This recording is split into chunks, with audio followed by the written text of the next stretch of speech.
Hi hello ನಮಸ್ತೆ. ಎಲ್ಲರೂ ಹೇಗಿದ್ದೀರಾ? ಚೆನ್ನಾಗಿದ್ದೀರಾ ಅನ್ಕೊತೀನಿ. ಲೈಕ್ ಮಾಡಿ, ಶೇರ್ ಮಾಡಿ, ಸಬ್ಸ್ಕ್ರೈಬ್ ಮಾಡ್ಕೊಳ್ಳಿ. ನನ್ನ ಚಾನಲ್ಗೆ ನಿಮ್ಮ ಸಪೋರ್ಟು ಬೆಂಬಲ ಇರಲಿ ಅಂತ ಕೇಳ್ತೀನಿ. ಯಾರೆಲ್ಲ ನನ್ನ ಚಾನಲ್ನ ಸಬ್ಸ್ಕ್ರೈಬ್ ಮಾಡಿಕೊಂಡು ನನಗೆ ಸಪೋರ್ಟ್ ಮಾಡ್ತಾ ಇದ್ದೀರಾ, ಹಾಗೆ ಯಾರೆಲ್ಲ ರಿಟರ್ನಿಂಗ್ ಸಬ್ಸ್ಕ್ರೈಬರ್ ಇದ್ದೀರಾ, ಹಾಗೆ ಯಾರೆಲ್ಲ ಈ ವಿಡಿಯೋ ಮೂಲಕ ನನ್ನ ಚಾನಲ್ನ ಫಸ್ಟ್ ಟೈಮ್ ವಿಸಿಟ್ ಮಾಡ್ತಾ ಇದ್ದೀರಾ, ಎಲ್ರಿಗೂ ಥ್ಯಾಂಕ್ ಯು ಆ್ಯಂಡ್ ವೆಲ್ಕಮ್ ಅಂತ ಹೇಳ್ತೀನಿ. ಇವತ್ತು ನಾನು ಸಿಂಪಲ್ ಆಗಿ ಟೇಸ್ಟಿಯಾಗಿ ಒಂದು ಮೊಸರು ಸಾಂಬಾರನ್ನ ತೋರಿಸ್ತಾ ಇದ್ದೀನಿ. ಕ್ಯಾಪ್ಸಿಕಮ್ ಮೊಸರು ಸಾಸಿವೆ ಸೂಪರ್ ಆದಂತಹ ರೆಸಿಪಿ. ಒಂದ್ಸತಿ ಟ್ರೈ ಮಾಡಲೇಬೇಕು. ಬನ್ನಿ ಹೇಗೆ ಮಾಡ್ತೀನಿ ಅಂತ ಹೇಳ್ತೀನಿ. ಮೊದಲಿಗೆ ನಾನು 2 ಟೇಬಲ್ ಸ್ಪೂನ್ ಅಷ್ಟು ತೆಂಗಿನಕಾಯಿ ತುರಿ ತಗೊಂಡಿದ್ದೆ, ಹಾಗೆ 3 ಹಸಿಮೆಣಸಿನಕಾಯಿ, ಹಾಗೆ ಅರ್ಧ ಟೇಬಲ್ ಸ್ಪೂನ್ ಅಷ್ಟು ಸಾಸಿವೆನ ಹಾಕೊಂಡು ಚೆನ್ನಾಗಿ ಗ್ರೈಂಡ್ ಮಾಡ್ಕೊಳ್ಳಿ ಅಂತ ಹೇಳ್ತೀನಿ. ಮೊಸರು ಸಾಸಿವೆ ಆಗಿರೋದ್ರಿಂದ ಸಾಸಿವೆ ಯೂಸ್ ಮಾಡಲೇಬೇಕು, ಟೇಸ್ಟ್ ಚೆನ್ನಾಗಿರುತ್ತೆ. ಹಾಗಾಗಿ ಅರ್ಧ ಟೇಬಲ್ ಸ್ಪೂನ್ ಸಾಸಿವೆ ಯೂಸ್ ಮಾಡಿ ಅಂತ ಹೇಳ್ತೀನಿ. ಒಂದು ಕ್ಯಾಪ್ಸಿಕಮ್ನ ನಾನು ಈಗ ತೋರಿಸಿದ್ನಲ್ವಾ, ಆ ರೀತಿಯಾಗಿ ಕಟ್ ಮಾಡಿ ಇಟ್ಕೊಂಡಿರೋವಂಥದ್ದು. ಈ ಕಡೆ ಒಂದು ಬಾಣಲಿಗೆ ನಾನು 2 ಟೇಬಲ್ ಸ್ಪೂನ್ ಅಷ್ಟು ಆಯಿಲ್ ಹಾಕಿದ್ದೆ.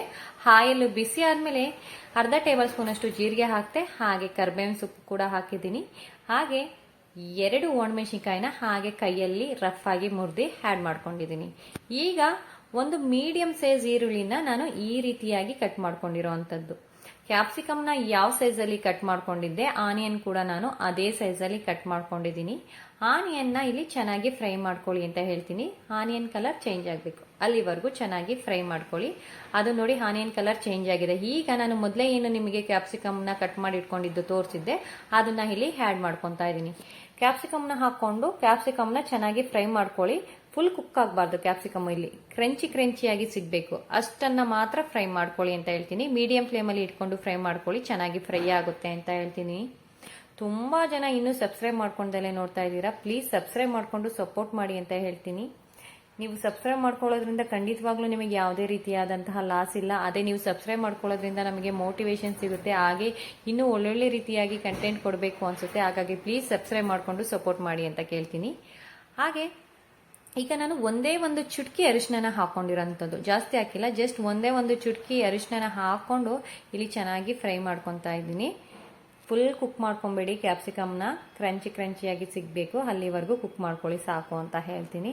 ನೋಡಿ ಚೆನ್ನಾಗಿ ಫ್ರೈ ಆಗಿದೆ. ನಾನು ಈಗ ಇದನ್ನ ಸ್ಟವನ್ನು ಆಫ್ ಮಾಡ್ತೀನಿ. ಸ್ಟವನ್ನು ಆಫ್ ಮಾಡಿ ಕಂಪ್ಲೀಟ್ ಕೂಲ್ ಆಗೋವರೆಗೂ ಬಿಟ್ಟಿದ್ದೆ. ಈಗ ಮೊದಲೇ ನಾನು ಏನು ಗ್ರೈಂಡ್ ಮಾಡಿ ಇಟ್ಕೊಂಡಿದ್ದನ್ನ ತೋರಿಸಿದ್ದೀನಿ ಮಸಾಲೆನ, ಅದನ್ನ ಹಾಕೊತಾ ಇದ್ದೀನಿ. ಕಂಪ್ಲೀಟ್ ಕೂಲ್ ಆದ್ಮೇಲೆ ಹಾಕೊತಾ ಇರೋವಂಥದ್ದು. ಆ ಮಸಾಲೆನ ಹಾಕೊಂಡು ಹಾಗೆ ಅರ್ಧ ಕಪ್ ಅಷ್ಟು ಮೊಸರು ಕೂಡ ಹಾಕೊತಾ ಇದ್ದೀನಿ. ಅರ್ಧ ಕಪ್ ಮೊಸರನ್ನ ತಗೊಂಡಿರೋವಂಥದ್ದು. ನೀವು ಜಾಸ್ತಿ ಮಾಡೋದಾದ್ರೆ ಸ್ವಲ್ಪ ಕ್ವಾಂಟಿಟಿ ಮೊಸರು ಮತ್ತೆ ಕ್ಯಾಪ್ಸಿಕಮ್ ಮತ್ತೆ ಮಸಾಲೆನ ಹೆಚ್ಚು ಮಾಡ್ಕೊಳ್ಳಿ ಅಂತ ಹೇಳ್ತೀನಿ. ನಾನು ಈಗ ಮಾಡ್ತಾ ಇರೋವಂಥದ್ದು 2 ರಿಂದ 3 ಜನ ಊಟ ಮಾಡ್ಬೋದು, 3 ಮೆಂಬರ್ಸಿಗಾಗುತ್ತೆ ಅಷ್ಟು ಮಾಡ್ತಿರೋವಂಥದ್ದು. ಅಷ್ಟನ್ನು ಹಾಕೊಂಡು ಚೆನ್ನಾಗಿ ಮಿಕ್ಸ್ ಮಾಡ್ಕೊಳ್ಳಿ. ಹಾಗೆ ರುಚಿಗೆ ತಕ್ಕಷ್ಟು ಉಪ್ಪನ್ನು ಕೂಡ ಹಾಕೊಂಡು ಚೆನ್ನಾಗಿ ಮಿಕ್ಸ್ ಮಾಡ್ಕೊಳ್ಳಿ ಅಂತ ಹೇಳ್ತೀನಿ. ನೋಡಿ ಎಷ್ಟು ಚೆನ್ನಾಗಿ ರೆಡಿಯಾಗಿದೆ ಮೊಸರು ಸಾಸಿವೆ, ತುಂಬಾನೇ ರುಚಿಯಾಗಿತ್ತು. ಒಂದ್ಸತಿ ಟ್ರೈ ಮಾಡಲೇಬೇಕು, ಮಾಡಿ ಅಂತ ಹೇಳ್ತೀನಿ. ಬಿಸಿ ಬಿಸಿ ಮುದ್ದೆಗೆ, ಅನ್ನಕ್ಕೆ A1 ಡಿಶ್ ಅಂತೀನಿ ಈ ಕ್ಯಾಪ್ಸಿಕಮ್ ಮೊಸರು ಸಾಸಿವೆ. ಮಿಸ್ ಮಾಡ್ದಲೇ ಟ್ರೈ ಮಾಡಿ ಅಂತ ಹೇಳ್ತೀನಿ. ಯಾಕಂದರೆ ಮನೇಲಿ ಎಲ್ಲರೂ ಕೂಡ ಇಷ್ಟಪಟ್ಟು ತಿಂತಾರೆ. ಬಿಸಿಲು ಕೂಡ ಜಾಸ್ತಿ ಇದೆ. ಈ ಬಿಸಿಲಿಗೆ ನಿಜವಾಗ್ಲೂ ಇಂಥ ಡಿಶಸ್ಸೇ ತುಂಬ ಆರೋಗ್ಯಕ್ಕೆ ಒಳ್ಳೆಯದು ಅಂತ ಹೇಳ್ತೀನಿ. ಹಾಗಾಗಿ ಒಂದ್ಸತಿ ಈ ಹೆಲ್ತಿ ರೆಸಿಪಿನ ಟ್ರೈ ಮಾಡಿ ಅಂತ ಹೇಳ್ತೀನಿ.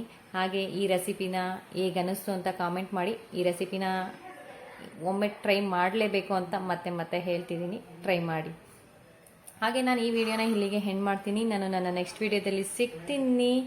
ಪ್ಲೀಸ್ ಲೈಕ್ ಮಾಡಿ, ಶೇರ್ ಮಾಡಿ, ಸಬ್ಸ್ಕ್ರೈಬ್ ಮಾಡ್ಕೊಳ್ಳಿ ಅಂತ ಹೇಳ್ತೀನಿ. ಅಲ್ಲಿವರೆಗೂ ಯಾವಾಗಲೂ ಖುಷಿಯಾಗಿರಿ, ನಗ್ನಗ್ತಾ ಇರಿ ಅಂತ ಹೇಳ್ತೀನಿ. Thank you for watching my video. Thank you so much.